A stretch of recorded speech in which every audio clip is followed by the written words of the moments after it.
This is episode 40 on the Live Blissed Out podcast.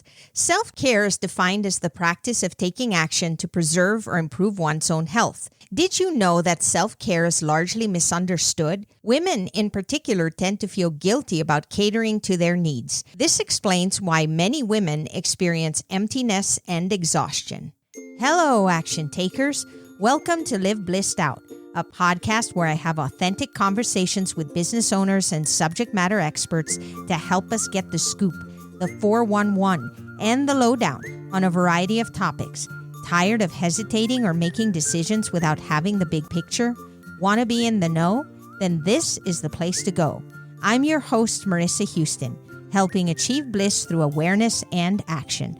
Thanks for joining me. The information, opinions, and recommendations presented in this podcast are for general information only, and any reliance on the information provided in this podcast is done at your own risk. This podcast should not be considered professional advice. Sending a coffee mugshot shout out to Ann L. in Denver, Colorado. Thanks for filling my coffee cup, Ann, and being such a cool bean. If you'd like to help keep me fueled, head over to liveblissed.com and click on the Caffeinate Me tab to give me a boost and redeem your bonus as a thank you for supporting the show. Joining me is Kalia Garrido, founder of the Denver-based group Healthy Women Leaders. Kalia is a businesswoman, mother, and passionate self-care activist. She is an inspirer and educator of women leaders and a proud champion for healthy living. HWL is a rapidly growing, vibrant collective of women, both online and in person, in leadership, who choose to unapologetically focus on their health and develop their personal power. Kalia's health-focused pursuits go beyond the physical realm. She is a regular meditator and strives to bring mindfulness and regular self-care into her everyday life. In addition to running Healthy Women Leaders, she is a high-energy digital strategist with more than a decade of experience building and perfecting digital solutions. She is the managing partner of Great Data Minds, a data collaborative on a mission to educate the data community. For more information, sign up for their newsletter at healthywomenleaders.com, follow them on social media, or reach out directly. This episode is sponsored by Audible, where you can find audiobooks and exclusive Audible originals. Just head over to my personal link at audibletrial.com/liveblissed to receive your 30-day free trial, a free audiobook of your choice, and a commitment-free guarantee. Check out The Self-Care Solution, a year of becoming happier, healthier, and fitter 1 month at a time by Jennifer Ashton. You can also click on the link in the show notes to let Audible know I sent you and help support the show. Thanks to Audible for sponsoring this episode and allowing me to share this great offer with our listeners.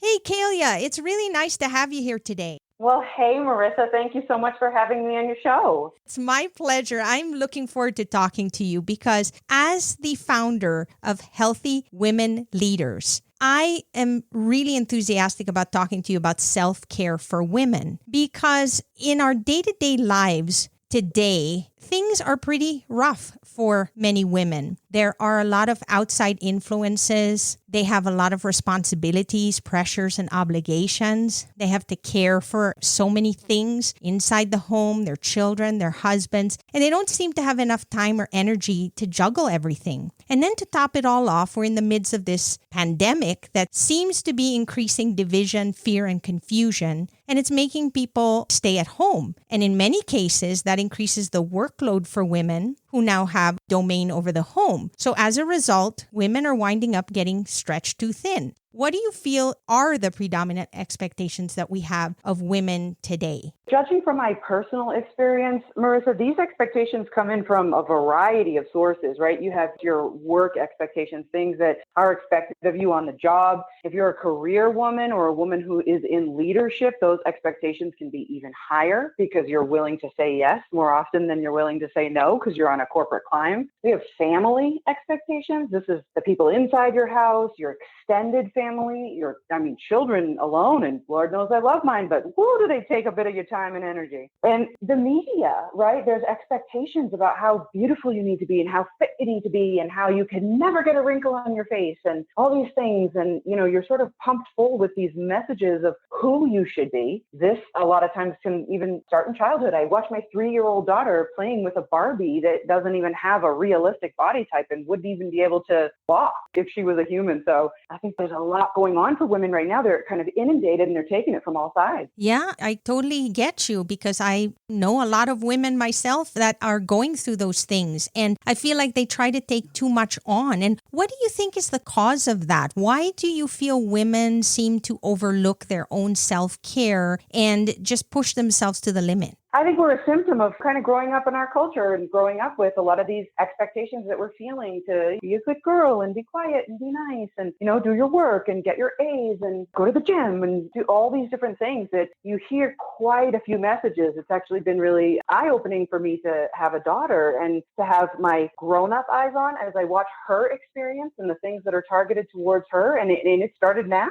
And so you think that there may be also mixed messages or perhaps expectations and social pressures that they're dealing with that women have to face. And then instead of asking for help, they just take it to the point where they really push themselves to the limit? Yeah, or they adopt it, right? You hear enough of things that are coming from outside of you, and eventually you internalize that and you shape your own little version of what each one of these things should be. And this is how I should be, and this is how I should look, and this is how I should act. Yeah, that's a good point. And I'm also thinking that we compare ourselves to other women, and there are other women that don't necessarily tell us what's really going on. They just pretend like everything's fine. They've all got it under control. They like to show people that, wow, I'm phenomenal. I'm a great wife, mother, and they don't really tell us the truth. And then inside they might be hurting and they might be feeling inadequate, but they won't tell anybody else. And they're just trying to keep up with the other person that's doing the same thing. So then at the end of the day, they're both exhausted, right?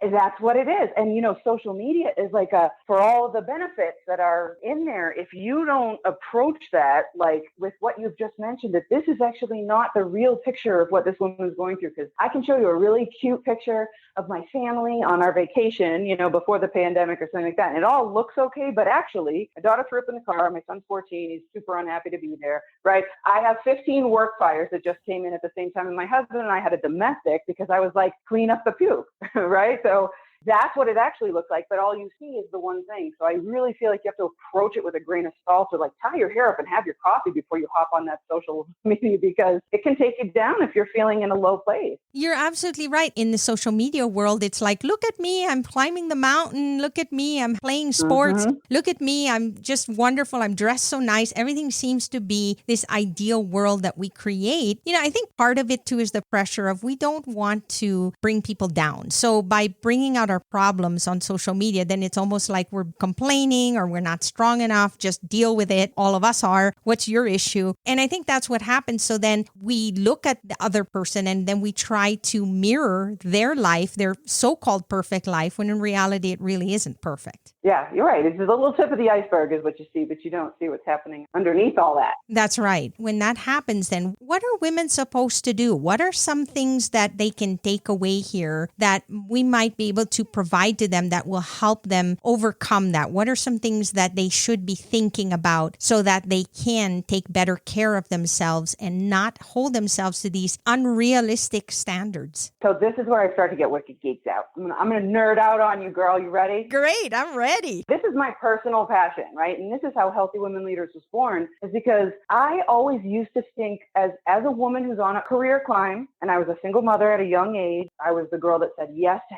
everything, and I worked so hard. I had a salary goal in mind. I wanted a comma in this specific location of my salary, and I was like, I'm going to get there, and I'm going to do whatever it is that I have to do. And I rushed, and I worked, and I hustled, and I did all this, and that's good. But I did miss a lot of moments that I would have liked to have gotten back with my son when he was at a younger age. So during this time and before it, to be quite honest, my mark to myself of how healthy I was always how many times I had been to the gym that week or how I was feeling in those jeans. And that was about as big as it got for me. That was my definition of health. After I started my own business, my first venture out into the world of entrepreneurship is when I started a web and mobile application development shop. And for the first time, though I had been in management now for a few years, I now had the option to hire, fire, set salaries, give raises. All of this was like 100% on me. Hey, bring in the business and keep the clients happy that we're going to keep my employees fed. These are people that I had at my dinner table and I was really invested in them. I wanted my company to work and I put everything I could into it. So around this time, I find myself going to the gym. I'm in there and I'm putting up my personal best, right? I'm lifting weights and I'm feeling as good as I could in the gym. And I'm coming out and I still feel like I want to cry.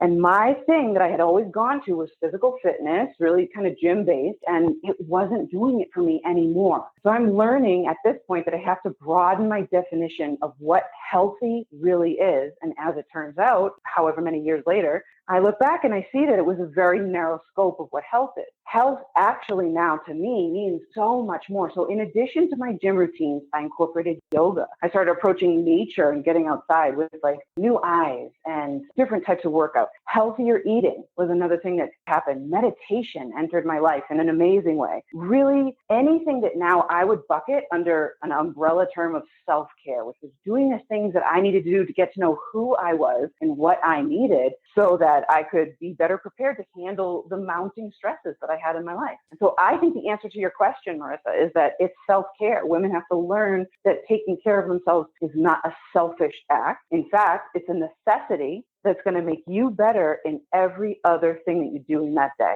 To your point, too, it's what we define as self-care because, as you mentioned, going into what you thought it was simply physical for you in the beginning. And then when you were challenged in other areas, you realized that self-care was more holistic. There were other factors that needed to be considered, and you had never thought about that before. And it was through that experience that you realized, I have to look at a bigger picture here. There's more to it than just going to the gym and thinking that, hey, I do my little workout and my life is supposed to be better than it was. And it's a small component of that, but there are other factors as well. That's right. Absolutely. That's what you have to approach. And it all starts from figuring out who you are and what it is that you need. And you have to approach that with a curiosity. It's not the same for me as it is for you, right? It's different for everybody. It definitely is. What are some things then that we can do specifically to help us care for ourselves better? So I think that really approaching self-care from a holistic level, from a mental, a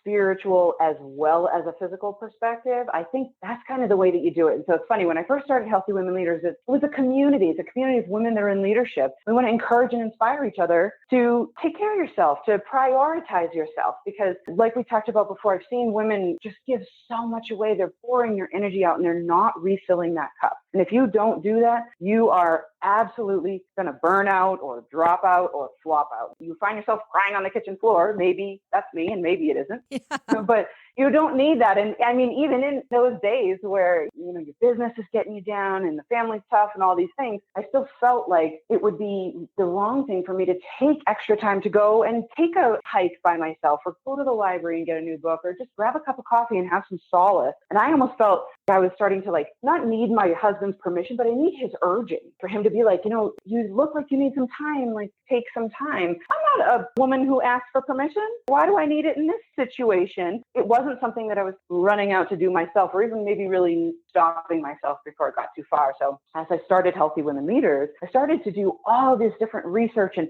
talk to these women that have come before me that have figured something out that worked for them and just get fascinated and collect all these amazing women and their stories. And then over the years, I've really boiled things down into almost a curriculum, which is the 5 whole life self-care pillars that I sort of live by. And I would love to share those with you. I would love it. So I think everything starts with knowing yourself. You have to learn who you are. You need to know what works for you, what doesn't work for you. This is how you're going to gain clarity about, kind of what you need. And the benefit here is authenticity. And with authenticity comes the ability to say no. If I could give a gift to all the women that are struggling out there, like, find the beauty in the no. You've got to be able to say no to the things that are going to suck your time or energy and are not going to help you towards your mission, right? Absolutely right. And that's a very difficult thing for many of us because we feel we're letting other people down or we're putting out the negative vibe out there. And that's not what it's about. If you are not happy doing something and you're not going to be your best at it and you're only doing it because you were afraid to say no, you're not helping anyone, much less yourself. It's not serving anybody, especially when you have those little eyes on us. You want to model what that looks like.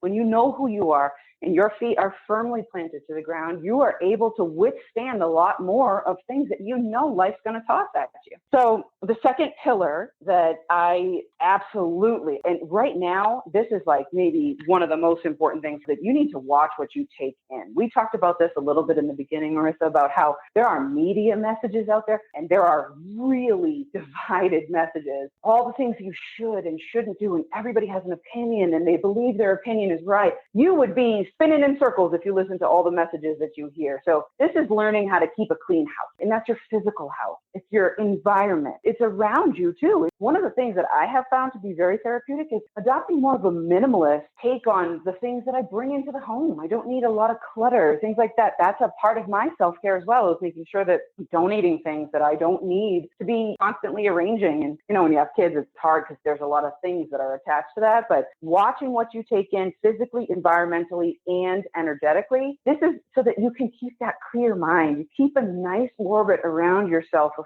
clarity, right? Mind, body, and spirit are feeling good. They're feeling clear because, you know, you've made some space. You got to give yourself a little elbow room in there. Yes, sometimes it's just a matter of giving yourself extra time. So one of the rules my husband and I have is if we really want something and we're considering it, if it's not an emergency, we say, how much time can we take? And we'll say, okay, how about a month? And if after a month we really feel like we need this and we really want it in our lives, then we go get it. And by the time we go through that, it's either we don't get it at all, or if we do, we then use it because we've given so much thought to whether or not we need it. It's because we have these impulses. We're just like, oh, it looks so great on TV or whatever. And it's like, they have it, so I should get it too. And then it just sits in a box. You never use it. And you know what? If you don't know yourself, I love that practice and that's super helpful. But this is, if you don't know yourself, then you can't see that impulse for what it is when it hits you. Because you get a little pleasure rush. You're like, ooh, my daughter needs this new outfit. It's going to be so cute. Summer's coming. I got to get her this. And then really, does she have 5 other versions? You know,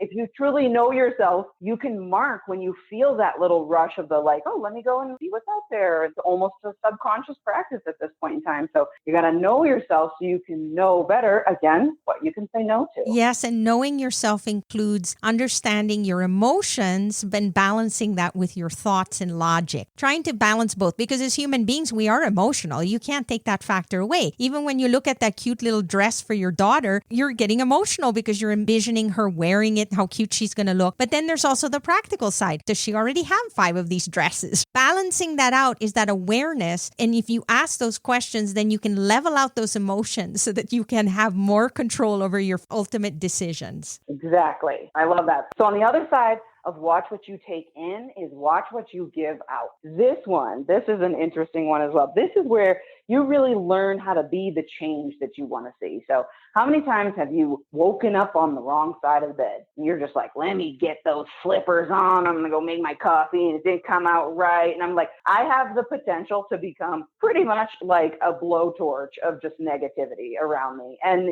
that is not what we need these days. I think we have plenty of people that are suffering with what it is that they're suffering with, but you've got to really approach your day and your life with a type of positivity. And it's not every day, right? This is some of the favorite things that I like to tell my friends. Time box that pity party, honey. Time box it, right? I'm going to give myself until Tuesday. And on Tuesday, I'm going to wake up, put on the running shoes and go and change your attitude and do it yourself. I agree with that. And in fact, one of the things I always like to tell myself is don't dwell. Because what happened in the past, I can't change anymore. It's done, right? There is nothing I can do. No amount of dwelling is going to improve the situation. So all I have control over is today and tomorrow. So I focus on that and then it shifts my mindset. Yeah, give yourself yourself a minute, right? You got to feel it. Don't ignore it. Don't push it away into something that maybe will come out with years of therapy, but like deal with what you're going through, but time box your pity party and then move on, or look at things with a grateful eye. Gratitude in general is one of the most transformative things that you can do when everything seems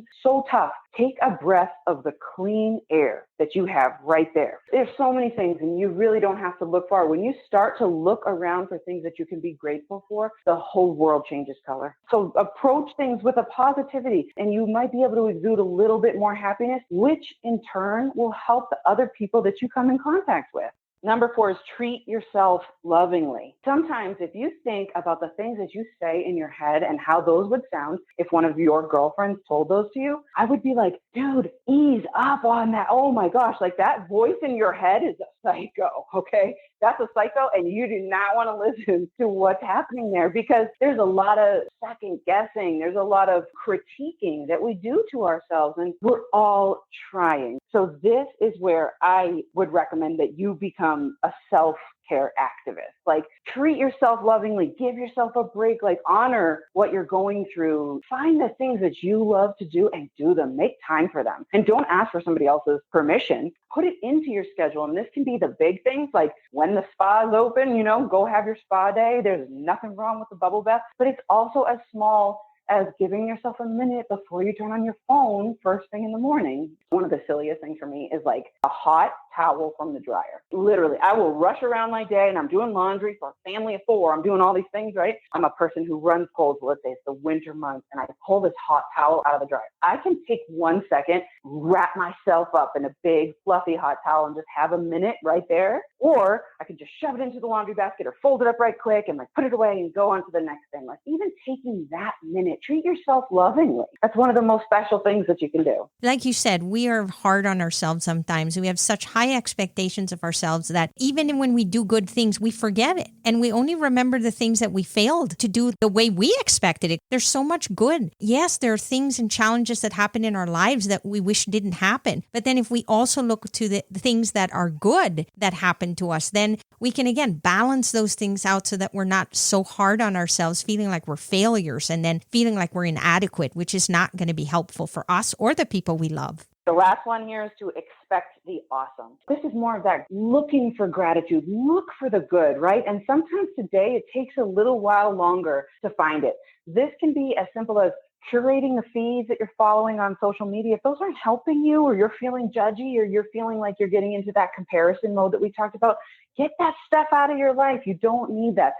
Look for the good. Expect good things to come, and they will. You tell yourself every morning when you wake up, something good is coming for me, and I will figure out what it is. And it can be as great as that hot towel out of the dryer. It can be a perfect cup of coffee, an extra special hug from your partner, your child, or it can be something huge like a promotion at work. But in any case, like, look for that. Like, that will come. With this, you up-level your attitude and you become a magnet to attract more good. It boils down to, what is your expectation? I mean, like you said, for me, it's the simple things. Oftentimes we choose to ignore it. We don't focus on those things. And so then all we see are the things that are challenging us. And then we get frustrated and we feel that things are not good at all. And that's not true. There's always good, like you said, but you really just need to appreciate all those things. And that gratitude and appreciation needs to be part of your life. Otherwise you feel hopeless. Approach it as a practice. This is not going to be like, oh, that flower smells so lovely. I'm so glad that I thought of that, right?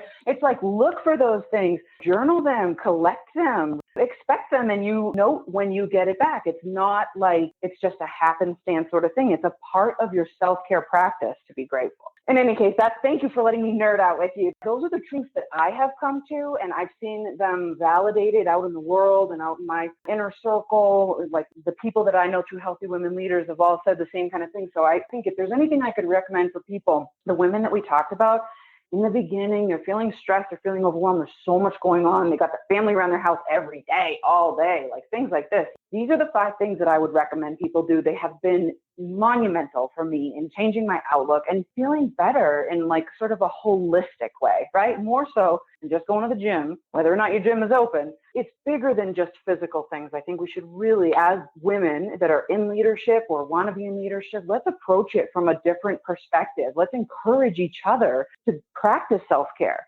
regularly. the little things and the big things, and encourage each other to do the same thing so that we can sort of start like a little bit of a self-care revolution. And that's why I'm so excited that you have this organization. How do people find out or request to be a part of Healthy Women Leaders? How do they get more information? You just hop right on that computer, just hit up healthywomenleaders.com. We have a newsletter sign up right there on the homepage that you can hit.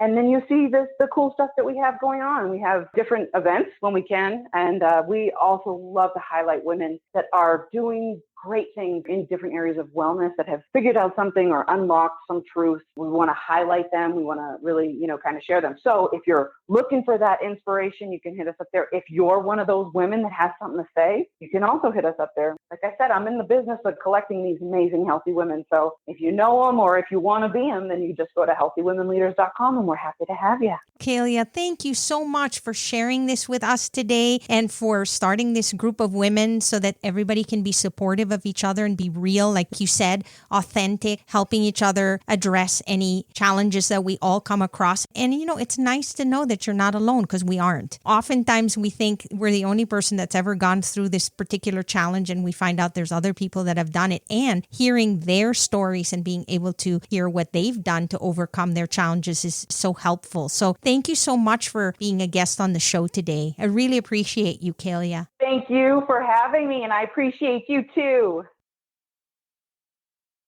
That's all for this episode of Live Blissed Out. Thanks for listening, and thanks to Kalia Garrido for being my guest. If you find value in our show, please visit liveblessedout.com to reach out, subscribe, and share on social media. This show is made possible through listeners like you. Thank you. So long for now, and remember to keep moving forward.